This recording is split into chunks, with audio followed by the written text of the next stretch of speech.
Hello, my name is Jessica, and I want to talk about the detention centers and the port entry between Mexico and the U.S. Um, Specifically about how the immigrants are living in horrible conditions, and to give information on how these detention centers operate and what's going on. We are allowing treatment to take place, and it's supposed to be a safe place for these immigrants, especially since it's controlled by the U.S. And I think we just really don't know what goes on there if no one says anything. According to the USCIS, we are eligible for asylum as long as we live in the U.S. Anyone in the U.S. may apply for asylum regardless of their country or origin or status. The application does have to be filled out within a year. Current immigrants are locked up in these detention centers awaiting processing. Border Patrol roughly has about 6,000 immigrants in custody. 7 children have died in the U.S. custody since last year, according to the U.S. Today. How is it possible that 7 children die in our custody? Adults and children are being held for days, weeks, or even months. They're in cells. Sometimes they don't have any soap, toothpaste, shampoo to wash their hair. They have blankets that are metal. They sleep on the ground. There's cells that are so packed that people can't even lay down to sleep.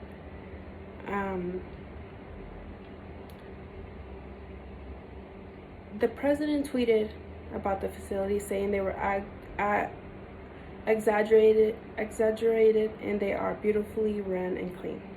He gave great reviews.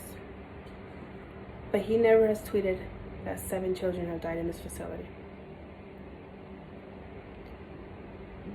The acting Inspector General, Jennifer Castillo, visited the facility on July 2nd. She felt totally different than Donald Trump did. She warned the DHS that they needed to address the overcrowding, and she also quoted that it was a ticking time bomb. What else needs to happen to cause for change? How does this issue continue to fall through the cracks?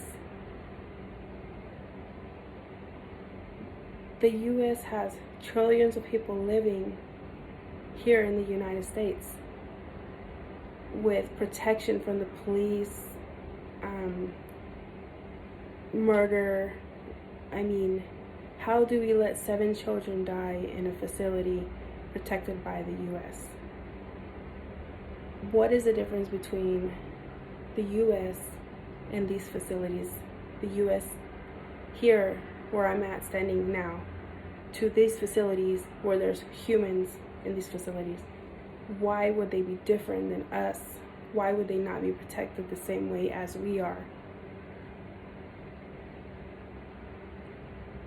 We currently have thousands and thousands of immigrants under the control of the U.S. border agencies. There should be no person dying in these detention facilities. There's no excuse for these people, for any children to die in these facilities. We have to speak up, and we have to fight for these innocent people. They are human just as much as we are. No matter what our immigration status is, or what race we are, or if we're female or male, we are all the same, and we all deserve the same right to be protected and be safe and not locked up in cages like we're animals. This is why I wanted to talk about this subject, because I've noticed it has fallen through the cracks so many times. You don't hear about it every day on TV, which we should. You think of a detention center as somewhere safe for these people to not enter the United States illegally, to do it the right way. But they're not even making it out of the detention center to do it the right way. We have to make this right. We have to help these people and save these people. That is pretty much all that I have. I feel confident that I covered everything that to back up what I feel about these detention centers, and thank you for listening.